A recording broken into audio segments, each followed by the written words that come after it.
Brasil registra cerca de 11% dos casos de hanseníase do mundo e é o segundo país com maior incidência da doença, atrás apenas da Índia. Foram registrados mais de 25 mil novos casos no país em 2016, segundo a Organização Pan-Americana de Saúde. E é sobre esse tema que vamos discutir hoje. Nossos convidados são o vereador Gilberto Natalini, do PV, o coordenador do Programa Municipal de Controle de Hanseníase, Carlos Tadeu Maraston Ferreira, e o presidente do Núcleo Assistencial Bezerra de Menezes, André Luiz Alves Brito. Eu agradeço a presença dos nossos convidados e faço a seguinte pergunta para os três participantes. Uma doença tão antiga, há relatos aí da hanseníase antes mesmo da época de Cristo, por que essa doença persiste? A hanseníase ela é extremamente ligada, às questões sociais, aos determinantes sociais. Então, daí a importância de todos os países, principalmente os países endêmicos, investirem nas questões sociais, e, sobretudo, as questões de saúde. No caso da hanseníase, a maior divulgação de sinais e sintomas da doença e a busca ativa por casos onde possam existir, que são aqueles que podem ter uma maior probabilidade de ter a doença, que são os contatos desses pacientes, E o que normalmente acontece é uma falha nesse sistema de divulgação de sinais e sintomas, de muitas vezes de investimento desses países nas questões de saúde.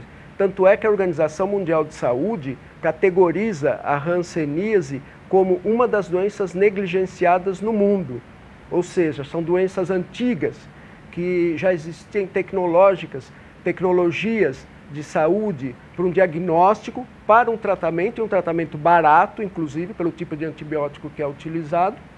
E até hoje, tanto a hanseníase como algumas outras são negligenciadas, inclusive, para a pesquisa, porque não se tem um grande interesse das instituições particulares, grandes grupos farmacêuticos, em descobrir a cura ou uma vacina eficaz para a doença.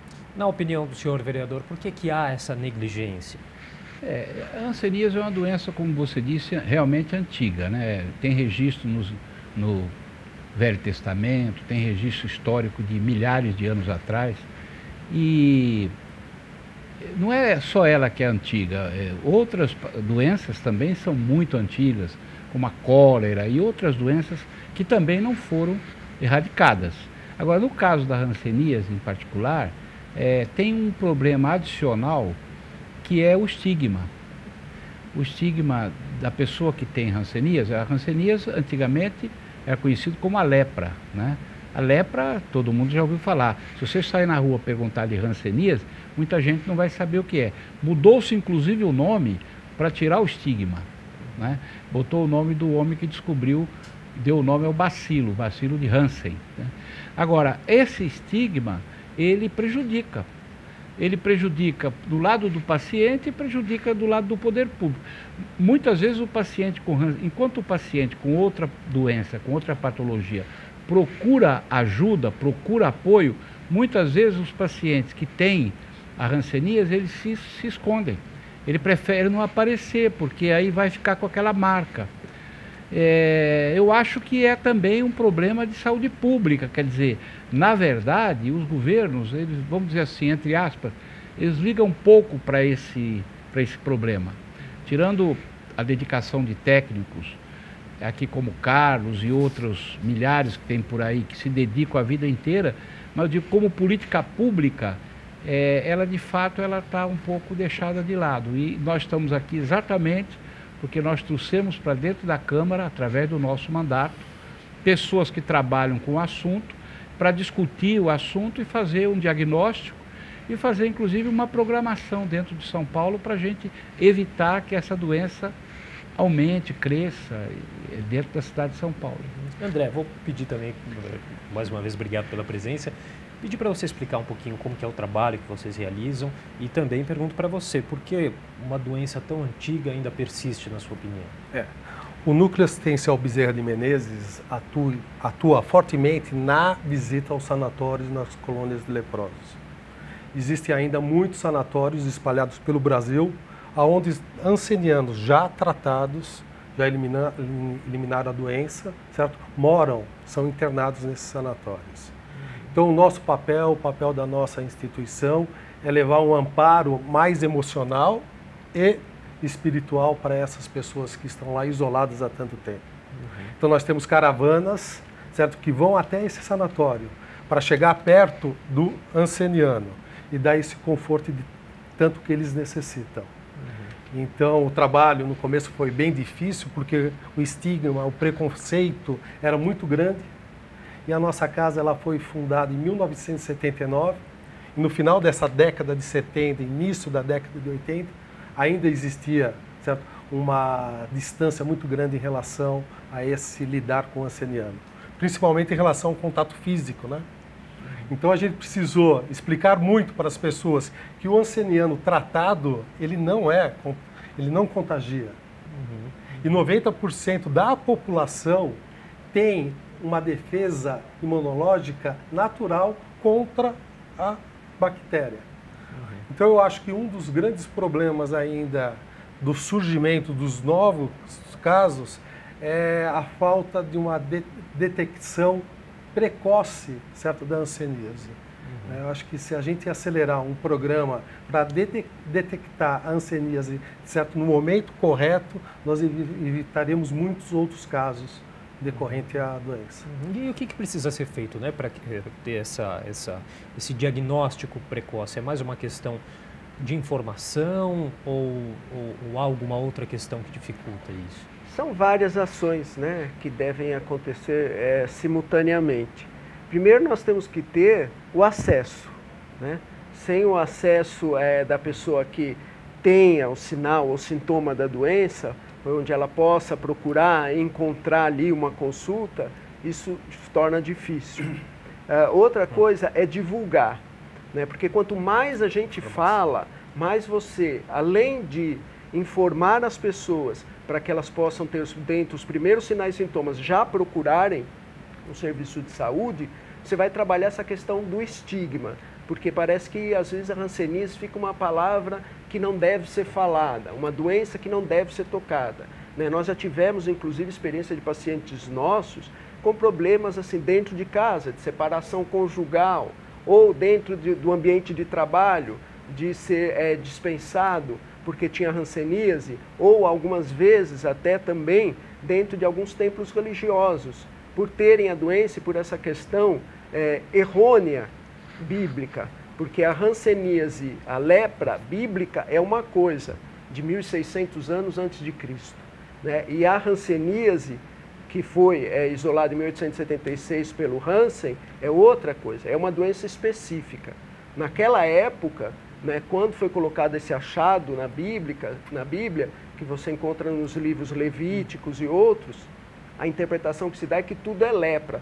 Por quê? Porque naquela época qualquer problema de pele, né, que a pessoa tinha, então o que acontecia? Ela era separada, ela era segregada, né? Não se conhecia doenças, não se conheciam medidas profiláticas, não sabia o que estava fazendo. Então mas se criou esse estigma forte. E depois isso acabou se tornando uma vertente, inclusive um trabalho dentro das religiões que se amparam, né, no Velho Testamento, que está na Bíblia, e aí cria esse estigma. Então, quanto mais a gente falar, nós vamos estar divulgando a doença, tendo as portas abertas de acesso para aqueles que se identificam que têm um sinal ou sintoma da doença, que eles possam procurar o serviço de saúde, aí nós vamos cada vez mais caminhando para ter menos doentes.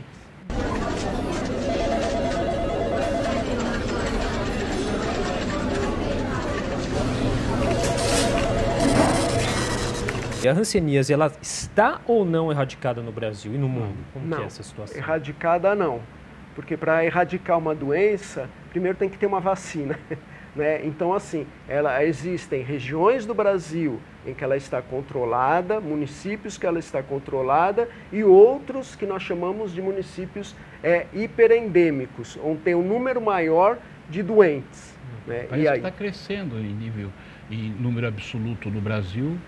A hanseníase está aumentando o número, né? Não aqui em São Paulo, mas tem nem regiões... no Sudeste, mas região Norte, a doença está fora de controle. O índice de prevalência, certo, recomendada pela Organização Mundial de Saúde é 1,1 menos de um caso por 10 mil habitantes. 10 mil. O Brasil hoje gira em torno de 1,1. O Brasil está com, por pouquinho dados acima, do Ministério, certo, do índice recomendado pela Organização Mundial da Saúde. Agora, tem a questão também, além do que ele disse, do acesso, né? Tem a questão, e também vamos dizer assim, do descaso de saúde pública, porque se está aumentando é porque o governo não está conseguindo fazer sua parte. Tem o problema da formação do profissional. Então, eu sou voluntário médico numa igreja, lá no bairro do Cangaíba, 43 anos que eu vou lá. Apareceu uma mãe e uma filha, alguns meses atrás, que vieram da Bahia. Aí entraram no consultório, pois não. Doutor, eu queria que o senhor olhasse isso aqui, nós fomos já em 12 médicos na nossa terra e na região lá onde a gente mora, já passamos mais de 1000 pomadas e o nosso negócio não melhora. Pois não, vamos olhar. Levantou a blusa, as duas tinham lesões próximas, assim, no mesmo local. Eu olhei aquilo ali, uma mancha branca, falei, puxa vida, será que é o que eu estou pensando? Né? Veio na memória aquilo que eu vi na faculdade, que eu vi algumas vezes, não é fácil também ver isso, né? Peguei uma agulha, piquei ali em cima, está sentindo alguma coisa? Completamente anestesiado. Falei, eu já sei o que a senhora tem. Pois elas foram em 12 profissionais, em outro estado, andaram atrás, deram pomada de todo tipo e qualidade e não tiveram a curiosidade de investigar isso. Então, a formação do profissional é um trabalho que a Covisa faz, a formação da rede, desde o atendente burocrático ali, da administrativo, até passando pelo enfermeiro, até o médico, eles têm que ter uma noção de que pelo menos o problema existe. Porque quando o paciente chegar lá, ele não vai passar uma pomadinha e mandar embora para voltar daí 6 meses com a doença avançada. Então, além da porta de entrada, quer dizer, a pessoa chegar no profissional, o profissional, quer dizer, a Secretaria de Saúde, o Ministério da Saúde, tem que preparar os profissionais para atender os pacientes. E, obviamente, feito o diagnóstico, como foi feito nessas duas mulheres, porque eu mandei para a unidade de saúde para fazer o exame pesquisa do bacilo no muco nasal. E veio positivo, de fato é hanseníase. Aí tem que ter a disponibilidade do medicamento e o acompanhamento terapêutico para a pessoa sair do tratamento curada, porque pode ser curada. Então, não é isso, Carlos? Exatamente. Aqui no município de São Paulo, passam por esse treinamento, nós chamamos de treinamento de sensibilização, né? Uma média de 1.500 profissionais por ano. Isso a gente vem fazendo nos últimos 15 anos. Mas nem todo lugar é assim, certo? No restante do país, nem todo lugar. Com certeza. Vamos fazer o seguinte, a gente precisa fazer um rápido intervalo. Na sequência, eu volto com você, Carlos. Tá ok. A gente vai para um rápido intervalo e já voltamos. Até já.